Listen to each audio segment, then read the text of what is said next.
क्षणात बदलले आणि राजे म्हणाले, गवत खातो का, पाणी प्यायला दाबतो का? मोहम्मद म्हणाला, पडून आहे सरकार. मैत्रिणींनो, विश्वास म्हणजे राजांचा आवडता घोडा.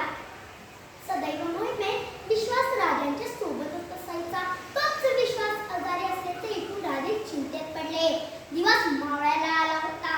संभाजी राजांना वाड्याकडे सोडून सरळ राजे पागेकडे निघाले आणि पागेतील मशाली पेटल्या होत्या आणि गडाच्या मोहन गुंजापाशी अश्वशाहीची इमारत होती.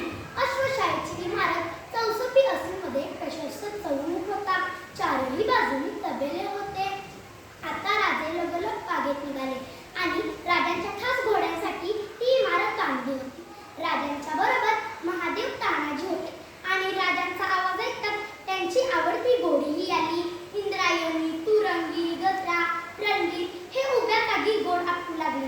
ठाणाच्या बाहेर तोंड काढून कुरकुरू लागली. पण राजाने आज कोणाकडे पाहिले नाही. सरळ राजे विश्वाच्या तबेल्याकडे गेले आणि विश्वाच्या तबेल्याजवळ अश्ववैद्य मुरमल हे दोघेही उभे होते. आजूबाजूंनी माणसांची वर्दळ असूनही ते मुख्य जनावर गवतावर झोपून होते आणि ते तबेल्याचा कट्टा झटकन चढून त्यांनी हाक मारली. विश्वाचे कान हलले.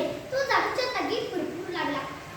राजांचे डोळे विश्वासवर खिळले होते. इतक्यात राजांच्या डोळ्यातून पाणी आले. इतक्यात तानाजी म्हणाले, राजे, रात्र झाली, तुम्ही जावा, आम्ही इथे बसतो. राजे म्हणाले, तुम्ही जाऊनही इथून चैन पडायचं नाही.